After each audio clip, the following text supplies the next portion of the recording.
guys, I'm Tiffany. Welcome to the Book Skeptic. Today I'm sharing all the books I read in March.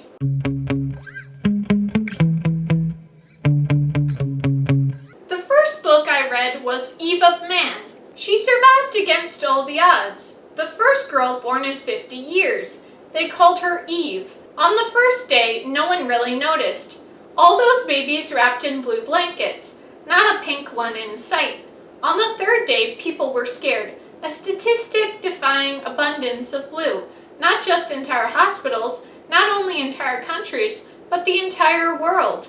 Boys, only boys, until Eve, the only girl born in 50 years, the savior of mankind, kept protected, towering above a ruined world under a glass dome of safety until she is ready to renew the human race. But when the time comes to find a suitor, Eve and Bram, a young man whose job is to prepare Eve for this moment, begin to question the plan they've known all along. Eve doesn't only want safety, and she doesn't only want protection. She wants the truth. She wants freedom. So this was my first pick for my Battle the Sexes challenge. And this one was the only one that I actually did read for March. I really enjoyed this book in the beginning. I was captivated by the plot and characters. Halfway through, however, it crash landed. Imagine the most fun roller coaster you've ever been on. Then suddenly the track evens out and slows down to 0 miles per hour. That's how drastically boring the book got. The trajectory of the story was not what I had in mind while I was reading the first half of the book. It was truly disappointing. I couldn't care less about the new characters. The abrupt shift of the story totally ruined any enjoyment I previously had. Worse still, the book ends with a cliffhanger in the most unsatisfying way possible. Instead of a resolution, it's right in the middle of the climax and then boom, book's over, wait for the next one. Yeah, no thank you. I did decide to read the beginning of the second book just to get proper closure, but it only further solidified this series is not good quality. The next book I read was Tempted by My Ex-Husband. The perfect man for me is the one who broke my heart. Thanks, but no thanks. Once bitten, twice shy. Yeah, I wish. I'm on a mission to find myself a nice, solid, respectable man. The only problem is nice, solid, and respectable comes in a meh package and is boring as hell. It's been established. I have one type. Bad boy. I tried the other flavors, I really did. But there's nothing like the allure of a man who takes what he wants without apology. As if my love life isn't dramatic enough, Dean Bennett walks into my life again thinking he's going to win me back with his charm and charisma. He might come in a different package, but under that expensive suit, he's still the same cocky, arrogant, pompous prick who only cares about numero uno.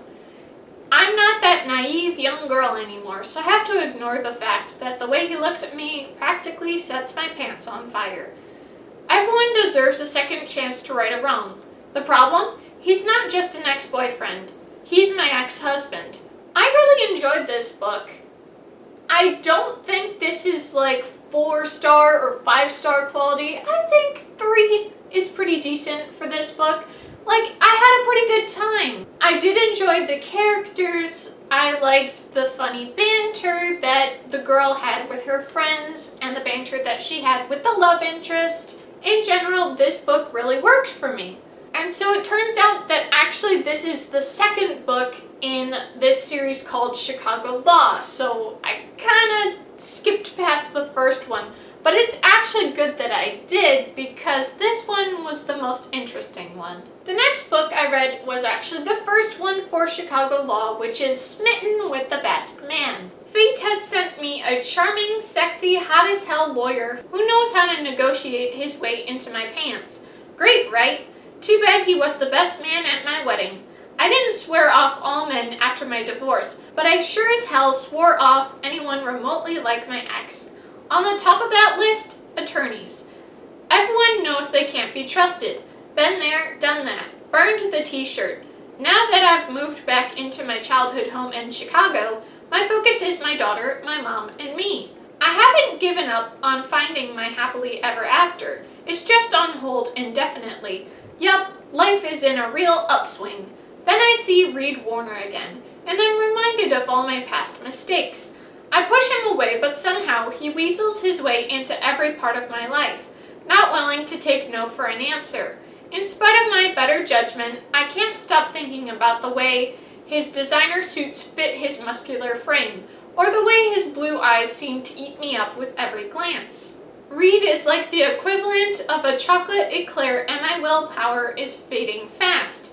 I never was good at depriving myself of life's guilty pleasures. I would say for this one, this was definitely the most boring one of the series. To be fair, there were some characters I didn't quite understand in the one I first read, which was the second book. Like, I got more clarification with some of the characters in this one, but in general, the story, some of the tropes that are in this book, and the characters, I just was kind of bored. And the problem is that it has, like it says, the main character, she has a daughter, and then the love interest, he's part of the Big Brother organization, so then he has a kid that he's taking care of, and just the kid sections, it just was not my style. I was pretty bored during them, and they were a big priority in the stories. So just the book was pretty boring in that aspect.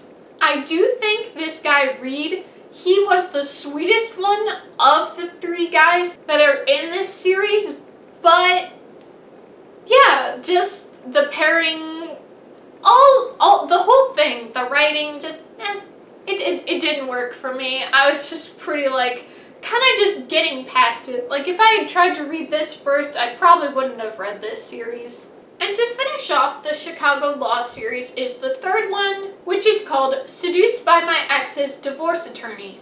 The perfect man for her is the one she hates most. Go figure. Dating is hard. Dating in your 30s is even harder. Dating in Chicago is harder still.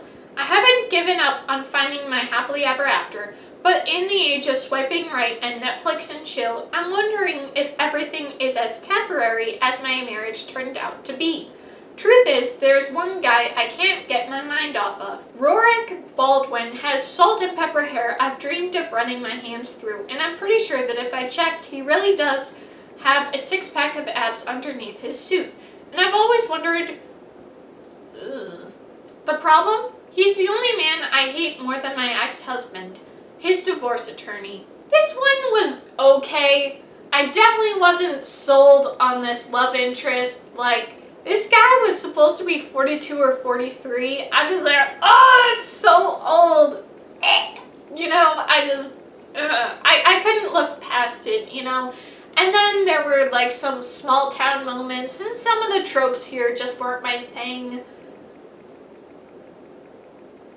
Yeah, like it was kind of more just like reading the story, seeing what was gonna happen, but just 2 out of 3 just weren't really my style. But I have to say, for this series, for this author duo, my goodness, they are so obsessed with sex and stuff. It's crazy. Like, there may not be that many scenes, but like they're always picturing it. They're always thinking about it. And I'm like, guys, like, please, like, keep your hormones to yourself. Like, they were overkill.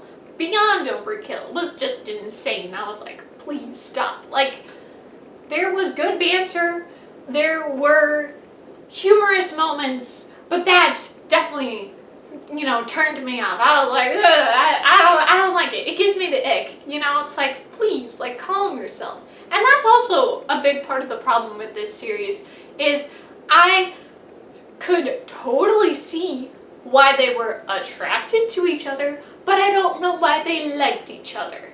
And obviously that's a big problem in a lot of books, but definitely in this one, I'm like, we have all this time and I still don't know why you guys like each other. Like, that's just not good writing. So then after I did finish this series, I was still kind of like, I guess I could give this author duo another try. So I tried this little novella, False Start. The start of Lee Burrows and I was a college girl's biggest fantasy. Campus's most popular guy, the starting quarterback, the same guy I've crushed on forever, notices me. The quiet introvert, although he never would have noticed me if he didn't need my help passing our biology class. I I didn't think I had a chance with him until he started flirting with me and asking me questions like, who was the guy you were talking to, and do you have a boyfriend? It took a few tutoring sessions before we ditched the library to study at Lee's apartment. It was a fantasy come true until I found out the truth and vowed that Lee Burrows would never get another chance with me again. This was really short. It was only like 69, 70 pages, so it was pretty short. And I, for the most part, enjoyed it. Like, it was pretty chill, it seemed comfortable, and obviously it's just very bing bang boom, you're done with the book. So then to the one DNF I had, which is, because like I said, full start, so this is the prequel, the little starting setup before the actual book one, which is You Had Your Chance, Lee Burrows. And with this book, just like I had the problem with this author duo with how obsessed with sex they were, like it was just too much. Like this book, I didn't care about their career, I didn't care about the plot, I didn't care about the characters, and then all that just icky stuff that just is not what I want to read about or see about. It's like, please stop. So like I got to about 68% maybe, and I was just like, what am I doing here? Like, I'm clearly not having a good time and I'm just going to be disappointed with it. So I did set it aside, and yeah, I'm not going back to it, and I think I'm done with this author duo. Like, the Chicago Law series was kind of good, kind of bad, so I don't think it's worth checking them out again. And what's crazy is, I'd actually read a book of theirs before called Countdown to a Kiss in September, and I hated that one so much. The kind of things they were doing there and how they talked about these minors, it's like, oh, stop. So, you know, weird things happen when you're looking to find some books on like Hoopla, Libby and stuff. Sometimes it's like, maybe check the author again to see, because like, they were fine, but also I'm like, these people are a little weird. I don't like it. So those are all the books I read in March. I had planned on doing more with the Battle of the Sexes challenge. It didn't end up working out. What is nice is I still did follow along with doing what I wanted to do with having female voices, you know, women's stories. So I did follow with that route. Even though the stories weren't like feminist or, you know, it was somewhat female focused, which was nice. I do hope you guys had better luck than me with your reading in March. If you guys enjoyed this video, please be sure to give this video a big thumbs up, comment below, and if you enjoyed this video and would like to see more bookish content, be sure to hit that subscribe button. See you guys next time. Bye!